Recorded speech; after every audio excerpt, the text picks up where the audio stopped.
성경은 세상을 위해서 쓴 책이 아니라 하나님의 자녀들을 위해서 쓴 책입니다. 그래서 다른 사람이 성경을 읽으면 그 뜻을 잘 이해할 수가 없습니다.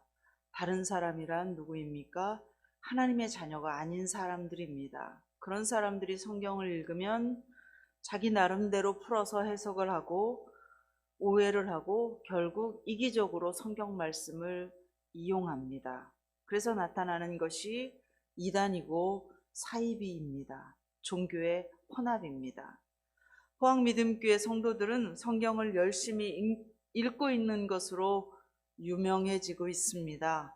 성경을 내 욕심대로 읽고 자기 편한 대로 해석하지 않기 위해서 늘 기도로 성경 읽기를 시작하실 수 있기를 바랍니다. 성경이 그렇다고 해서 하나님을 위한 책은 아닙니다. 하나님은 성경을 읽어야만 하는 분이 아니십니다. 그분은 완전하신 분이십니다. 성경은 하나님의 자녀들인 우리들을 위해서 쓰신 책입니다. 오늘 말씀은 성경 여러 가지 본문 중에서 이해하기 어려운 본문 중에 하나로 손꼽히고 있지만 사실 하나님의 자녀들은 쉽게 이해할 수 있습니다. 우리가 보물찾기를 할 때 찾고 보면 너무 쉬운 곳에 눈에 보이도록 감추어져 있었는데 찾지 못했던 것을 깨달을 때가 있습니다. 그런 것처럼 오늘 말씀은 이미 1절에 정답과 핵심과 결말까지 이미 다 드러내놓고 시작하는 말씀입니다. 1절 말씀을 한번 다시 읽겠습니다. 같이 읽습니다. 천국은 마치 품꾼을 얻어 포도원에 들여보내려고 이른 아침에 나간 집 주인과 같으니. 아멘. 오늘 집중해서 살펴보아야 하는 대상은 집 주인입니다. 천국은 마치 포도원 같다라고 하지 않고 포도원 주인과 같다라고 말씀하고 있습니다. 교회는 이 땅에서 천국의 모형입니다. 때문에 포도원 주인의 말과 그의 행동과 그 주인의 마음을 자세히 살펴서 그것이 교회의 목회 방향이 되어야 합니다. 오늘은 포항믿음교회가 재직 부서장을 임명하는 아주 중요한 주일을 맞이하고 있습니다. 그러므로 오늘 이 말씀이 우리 교회의 목회 방향이고 목회 지침이고 사역의 근본이 되어야 할 줄 믿습니다. 주인은 포도원을 가지고 있었습니다. 수확철이 되면 당연히 품꾼이 필요합니다. 그래서 품꾼을 고용하는 모습이 나오고 있습니다. 그런데 주인의 행동을 보면서 가만히 생각해 보면 우기가 닥치기 전에 포도 열매를 수확해서 이익을 남기려는데 목적이 있는 주인 같아 보이지를 않습니다. 포도 수확의 궁극적인 목적을 가진 주인이라면 어떤 식으로 품꾼을 고용하는 것이 맞겠습니까? 여러분이 주인이라면, 제가 주인이라면 이미 전날 밤 포도원에 필요한 품꾼들의 숫자 파악을 해 놓을 것입니다. 그리고 다른 사람보다 먼저 시장에 나가서 일 잘하게 생긴 품꾼들을 숫자에 맞게 골라서 고용할 것입니다. 그래야 일이 일사불란하게 진행되지 않겠습니까? 오늘 말씀의 주인도 이른 아침에 품꾼을 고용하러 나갔습니다. 결코 게으른 주인이 아니라는 것을 보여주고 있습니다. 그리고 품꾼을 고용했습니다. 고용 조건이 어떤지 한번 보겠습니다. 2절 말씀 같이 읽겠습니다. 같이 읽습니다. 그가 하루 한 데나리온씩 품꾼들과 약속하여 포도원에 들여보내고. 아멘. 당시 품꾼들은 날품팔이 노동자였습니다. 하루 벌어서 하루 먹고 사는 사람들입니다. 그래서 하루 한 데나리온은 당시에 약속되어 있는 최저임금입니다. 최저 생계비용입니다. 이것을 받아서 저축하기는 힘듭니다. 빠듯하게 하루 먹고 살 수 있는 비용입니다. 품꾼들의 하루 생명값에 해당하는 비용이라는 것입니다. 주인은 이른 아침에 우리나라 시간으로 하면 새벽 6시에 나가서 품꾼들과 하루 한 데나리온을 약속하고 그들을 포도원에 들여보냅니다. 주인에게 뽑힌 품꾼들은 안도의 한숨을 내쉽니다. 아이고, 참 감사하다. 오늘은 굶지 않고 하루를 살 수 있겠구나. 3절, 4절 말씀도 같이 보겠습니다. 3절, 4절 같이 읽겠습니다. 또 제3시에 나가보니 장터에 놀고 서 있는 사람들이 또 있는지라 그들에게 이르되 너희도 포도원에 들어가라. 내가 너희에게 상당하게 주리라 하니 그들이 가고. 아멘. 유대인의 시간은 우리나라 시간에 6시간을 더하면 됩니다. 그러니까 제3시면 우리나라 시간으로 아침 9시에 갑자기 주인이 장터에 또 나갑니다. 그리고 포도원의 품꾼을 또 들여보냅니다. 주인은 어떤 사람들을 고용했습니까? 놀고 서 있는 사람들을 고용했습니다. 그리고 그들을 포도원에 들여보냅니다. 여기서 놀다라고 하는 단어는 할 일을 하지 않고 딴청을 피우다라는 뜻이 결코 아닙니다. 더더구나 신나고 재미있는 일을 하며 놀았다는 뜻도 아닙니다. 아주 슬픈 단어입니다. 일을 하고 싶은데 누가 뽑아주지 않아서 일하지 못하는 최저 생계 비용이라도 벌어야 먹고 살 수 있는데 그러지 못한 채 하루가 지나가고 있다는 뜻입니다. 초조하게 시간이 흘러가고 있다는 뜻입니다. 그렇게 이미 품꾼들이 고용되는 시간은 지나버리고 불안한 마음으로 시간을 보내고 있던 사람들이 주인에게서 상당하게 주리라 라고 하는 고용 조건으로 포도원에 들어갈 수 있게 되는 것입니다. 이 품꾼들은 주인이 제시한 상당하게 주리라 라고 하는 금액이 구체적으로 얼마냐고 묻지도 않습니다. 왜 묻지 않겠습니까? 지금 그들은 찬밥 더운 밥 가릴 때가 아니기 때문입니다. 행여라도 주인의 마음이 변할까 무서운 심정입니다. 이것만으로도 얼마나 감사한가. 그런 마음으로 지금 포도원에 들어가는 것입니다. 5절 말씀도 보겠습니다. 같이 읽겠습니다. 제6시와 제9시에 또 나가 그와 같이 하고. 아멘. 낮 12시에 주인은 또 나가서 품꾼을 포도원에 들여보냅니다. 오후 3시에 주인은 또 나가서 포도원에 또 품꾼을 들여보냅니다. 이쯤 되면 주인의 목적이 정말 포도 수확하는 데 있다고 생각이 되십니까? 아니면 포도원에 품꾼을 들여보내는 데 목적이 있는 것 같아 보입니까? 지난 주일이 구정 설날이지 않았습니까? 여러분 부모님께 세배를 드리거나 아니면 세배를 받으셨습니까? 설날에 어른들은 세뱃돈을 준비해서 집안 아이들을 다 불러 모아 세배를 받습니다. 아이들의 제일 목적은 세뱃돈을 받는 것입니다. 그러면 집안 어른들의 제일 목적은 무엇이겠습니까?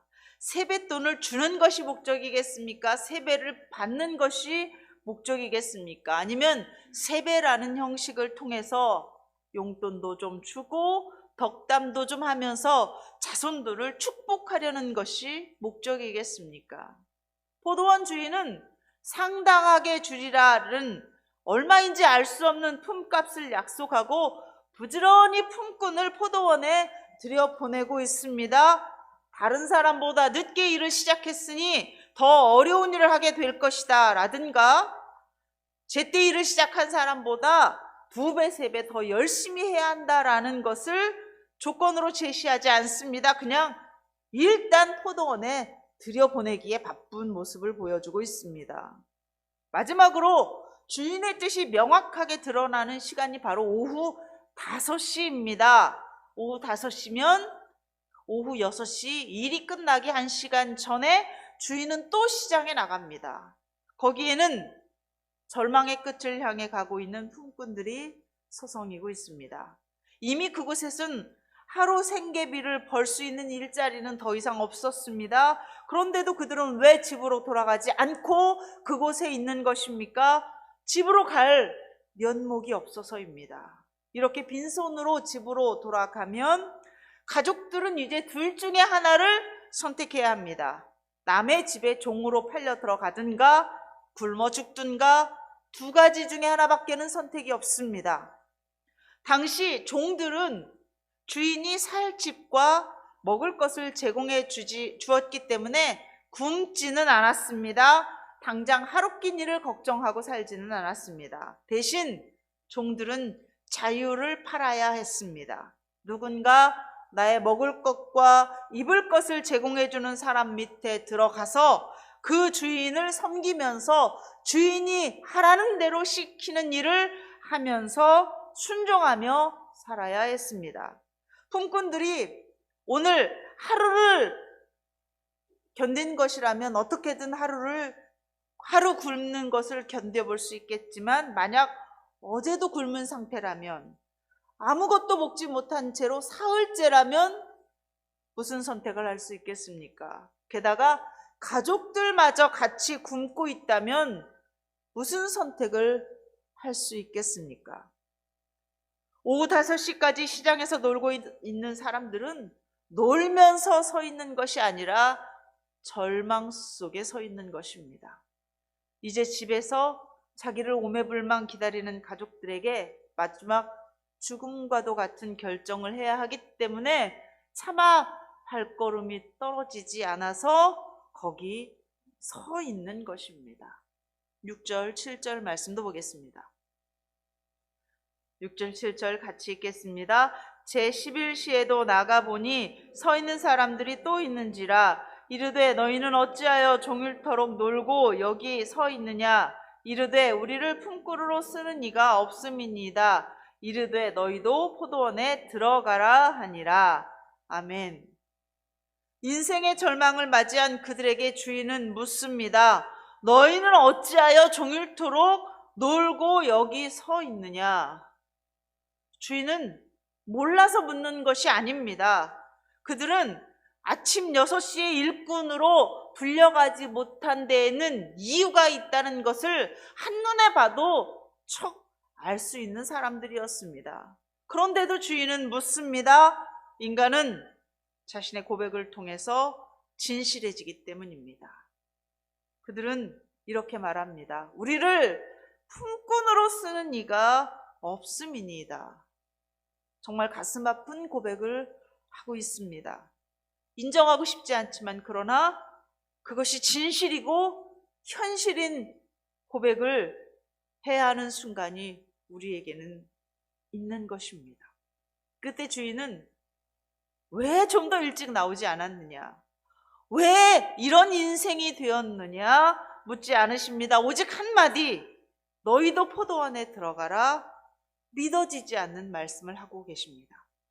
절망의 끝에서 주인의 이 한마디는 지금 상황적으로 보았을 때 얼마를 벌 수 있을지 도저히 예측할 수 없지만 품꾼들에게는 신라 같은 희망이 되었습니다.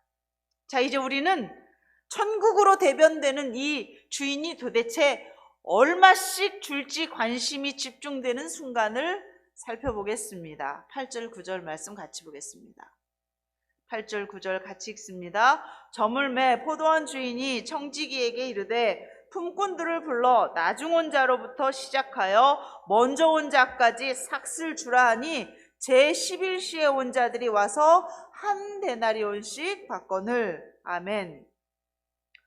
노동시장의 관례대로 하자면 이른 아침부터 부름을 받아서 온 사람들에게 먼저 품삯을 주는 것이 순서입니다. 그런데 나중 온 자에게부터 품값을 주라고 합니다.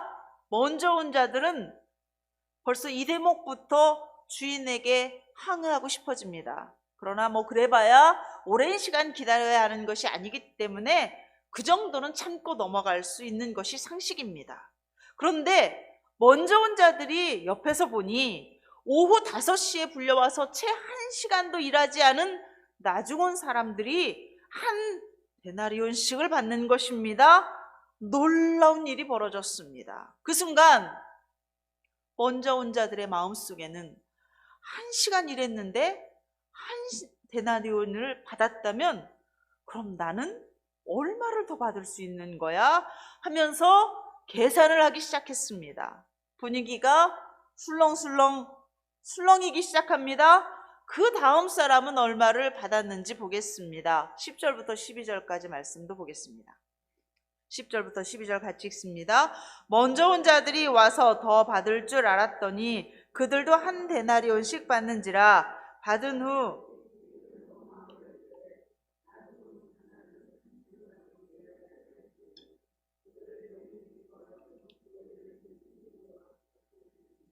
아멘.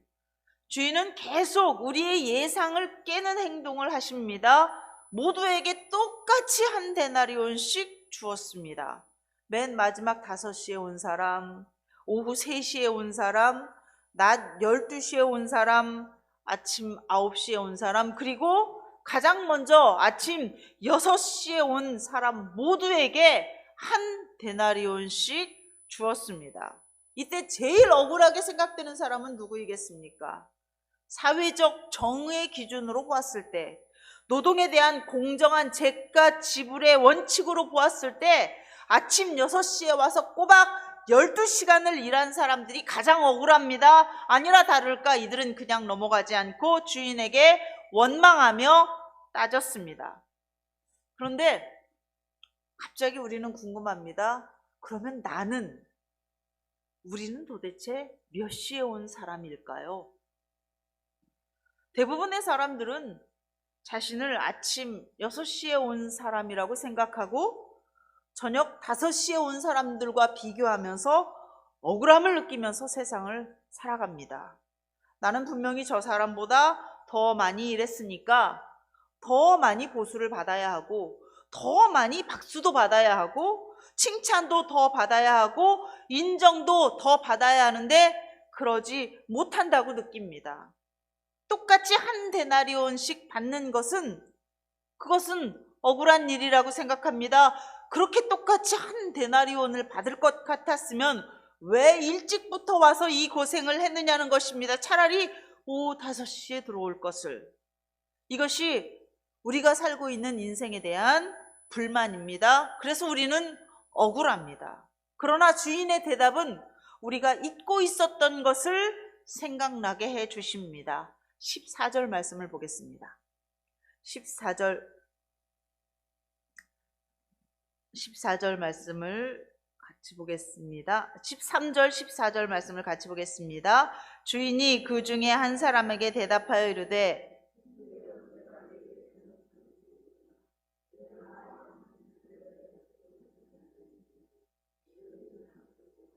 나중은 이 사람에게 너와 같이 주는 것이 내 뜻이니라. 아멘.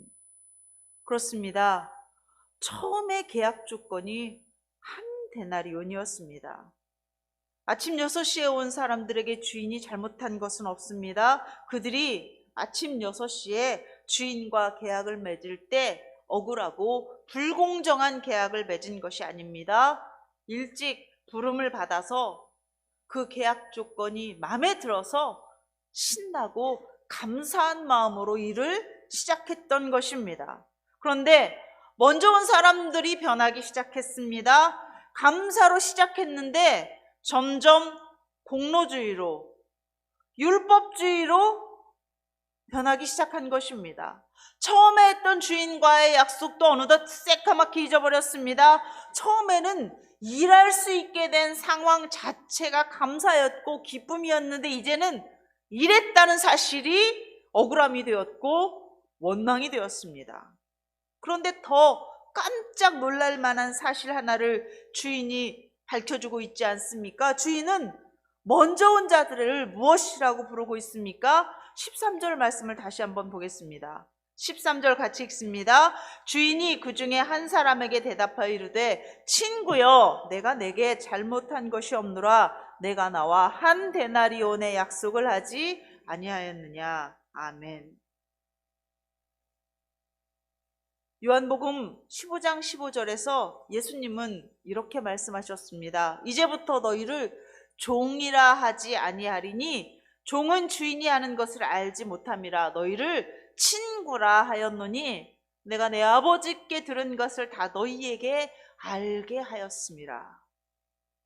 포도원에 들어온 품꾼들은 단순히 일꾼이 아니었습니다. 주인과 친구가 되어서 일하고 있다는 사실을 모르고 있었던 것입니다. 그러고 보니 품꾼들은 일을 이렇게 해야 한다, 저렇게 해야 한다, 지시를 받은 적도 없고 간섭을 받은 적도 없습니다. 마치 아담이 에덴 동산에서 땀을 흘려 자기 일을 하듯 품꾼들은 주인의 포도원에서 자기가 할 수 있는 일을 자기가 보고 내일은 저것이구나 생각하는 일을 하고 있었던 것입니다. 자기의 능력과 탤런트와 역량에 따라서 일하는 기쁨, 노동의 기쁨을 누리고 있었어야 했습니다. 주인이 원했던 것은 그것이었습니다. 품꾼은 일꾼이 아니라 친구였던 것입니다. 주인은 먼저 온 사람들과 약속을 분명하게 지켰을 뿐만 아니라 일찍 자신의 능력을 발견하고 자신의 자리를 찾아 일하면서 인정을 받고 오늘의 양식까지 마련하는 소중한 값진 인생을 살게 하셨던 것입니다. 그 기회를 가장 먼저 열어주신 것입니다. 그런데 어이없게도 먼저 온 자들은 지금 주인에게 무엇을 따지고 있습니까? 왜 우리를 이처럼 일찍 사람들에게 인정받고 주목받으면서 능력 있게 살아가게 하신 것입니까? 왜 저들처럼 인생의 마지막에야 절망적으로 살다가 마지막 순간에야 예수님을 믿고 구원받아 천국 가는 사람이 되게 하지 않으셨습니까? 라는 어이없는 상황을 따지고 있는 것입니다. 이게 주인에게 따질 수 있는 상황입니까? 오후 5시에 포도원에 들어온 사람들은 정말 할 수 있는 일이 별로 없습니다. 자기가 어떤 자리에 서서 어떤 일을 해야 하는지 남이 가르쳐줘야 할 판입니다. 게다가 오후 5시까지 장터에서 한숨만 내쉬던 절망스러운 그 인생들이 제 떼끼니라도 챙겨 먹으면서 서 있을 수 있었겠습니까? 이미 자기 한 몸 지탱할 건강과 기력마저도 가지고 있지 않은 사람들입니다. 오히려 다른 사람들이 달라붙어서 이렇게 저렇게 도와주어야 하고 그렇게 도움만 받다가 끝나는 하루가 되고 마는 것입니다. 그런데도 주인은 그것을 문제 삼지 않았습니다. 주인은 포도 수확을 얼마나 많이 하느냐가 목표가 아니었기 때문입니다. 그 사람들을 포도원에 들여보내서 그 절망스러운 인생들에게 마지막 소원을 주는 것이 포도원 주인의 목적이었기 때문입니다. 그러면 그 상당하게라는 것은 도대체 얼마를 의미하는 것입니까? 주인은 상당하게 주리라라는 말을 사용할 때 디카이오스라고 하는 헬라어 단어를 사용했습니다. 그런데 놀랍게 이 말의 뜻은 의롭게 쳐주겠다라는 뜻입니다. 그들의 자격, 그들의 가치, 그들의 능력, 그들의 노동에 비례해서 그들의 값을 쳐주는 것이 아니라 주인의 의에 맞추어 값을 쳐주겠다는 것입니다. 선하고 거룩하고 사랑이 많으신 주인의 의에 맞추어 값을 쳐주겠다는 것입니다. 가난한 자를 불쌍히 여기고 실패하고 절망한 인생 속에 있는 자들을 구원하기를 기뻐하시는 주인의 의에 맞춰 상당하게 값을 쳐주겠다는 것이 주인의 고용 약속이었습니다. 아침 6시에 포도원에 들어온 사람들이 먼저 받은 그 뿌듯함과 그 성취감과 자신감을 느끼면서 시간이 흘러가는 동안 장터에 서서 무가치한 자식이 자신에 대하여 열등감과 절망감과 실패감에 싸우는 그 마지막 기회를 얻은 사람들에게 주인은 주인의 의로움에 맞게 그들을 대하고 싶은 것이 주인의 선하신 뜻이었습니다. 그들을 살리고자 생명의 값을 치러주고자 하신 이 거룩하신 주인의 뜻 앞에 누가 감히 자본주의 시장의 원리를 말할 수 있으며 공평과 정의의 법칙을 말할 수 있겠습니까? 예수님은 제자들에게 포도원 주인을 통해서 천국을 설명하고 계십니다. 그리고 그 선하신 주인의 뜻에 맞추어 예수님이 지금 무엇을 하실 것인가를 그 다음 절에서 설명하고 있습니다. 16절 말씀 보겠습니다. 16절 말씀 같이 읽겠습니다. 이와 같이 나중된 자로서 먼저 되고 먼저 된 자로서 나중 되리라. 아멘. 그렇다면 가장 먼저 된 자로서 가장 나중된 자는 도대체 누구라는 말입니까? 가장 먼저 된 자는 누구입니까? 예수 그리스도이십니다. 예수님은 흠도 없고 티도 없는 하나님의 외아들이십니다. 창세 전부터 삼위일체 하나님이신 예수님은 가장 먼저 된 자로서 죄인이 되어 십자가에 매달리시기 위해서 지금 예루살렘으로 올라가시면서 이 말씀을 하고 계시는 것입니다. 먼저 된 자로서 나중 되리라. 주인의 의를 이루기 위해서 가장 먼저 되신 예수님께서는 가장 비참한 자리, 십자가의 자리를 위해서 예루살렘에 가고 계시는 것입니다. 십자가에 매달린 가장 비참한 인생을 스스로 자처하시면서 예루살렘에 가고 계시는 것입니다. 사랑하는 여러분, 오늘 포항 믿음교회는 재직 부서장 임명을 하고 각 부서마다 셀마다 일꾼들을 세우는 중요한 사역을 진행하고 있습니다. 그러나 사실 일꾼이 아닙니다. 누구입니까? 친구입니다. 주인은 우리를 친구로 그 자리에 세우고 있는 것입니다. 분명히 알아야 할 것은 교회는 노동의 원리나 자본주의 시장의 원리로 움직이지 않는다는 것입니다. 사회주의, 공평의 원리는 더더욱 아니고 독재주의, 힘과 권세의 원리도 아닙니다. 공로주의도 아닙니다. 공정한 대가를 주는 것도 아닙니다. 교회의 주인이신 하나님의 의로움에 기초한 의이고 예수 그리스도의 십자가에서 완성한 의로 움직이는 것이 교회입니다. 그래서 교회에서 하는 일을 보면 너무나 이상하다고 느낄 때가 많습니다. 억울하다고 느낄 때도 있습니다. 이렇게 비합리적일 수가 있나라고 생각될 때가 있습니다. 그러나 그때마다 기억하시기 바랍니다. 교회의 모든 것은 주인의 의, 십자가의 의를 기반으로 합니다.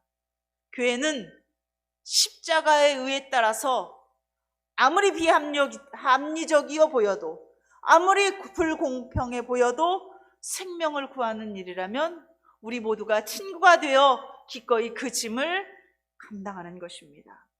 우리가 예수를 믿고 구원을 받아 교회에 첫 걸음한 그때를 기억해 보시기 바랍니다. 그때 우리가 예수님을 믿고 구원을 받을 수 있었던 것은 우리의 의로움이 아니라 맨 마지막이 되신, 가장 비참한 인생이 되신 예수님의 의, 그 공로 때문이었습니다. 상당하게 값을 쳐주시라고 하신 주인의 의에 따라서 저와 여러분이 구원을 받아 지금 이 자리에 앉아 있는 것입니다. 이것을 잊어버리면 우리는 어느새 공로주의에 빠질 수 있습니다. 내가 더 많이 일했는데, 더 오랜 시간 고생했는데 하며 주인과의 약속을 잊어버린 채, 우리의 신분도 알지 못한 채 화를 내고 원망을 하게 되는 것입니다. 저와 여러분이 구원받은 그날 우리를 덮어주었던 그 예수 그리스도의 십자가의 의를 잊지 않는 저와 여러분 되실 수 있기를 주의 이름으로 축원합니다. 기도하겠습니다. 인생의 주인이신 하나님, 우리를 버려두지 않으시고 가장 좋은 때를 주셔서 감사합니다. 지나간 시간은 이제 다시 돌아오지 않고 내일은 우리의 것인 줄 알 수 없사오니 오늘이라고 하는 이 날에 우리가 할 수 있는 일을 하고 할 수 있는 힘이 있다면 이것이 얼마나 큰 축복인가 깨닫게 하여 주시옵소서. 다른 사람이 달려가는 길을 나와 비교하지 않고 하나님께서 가라고 하신 길을 가며 감사하는 성도들이 되게 하여 주시옵소서. 예수님의 이름으로 기도하옵나이다. 아멘.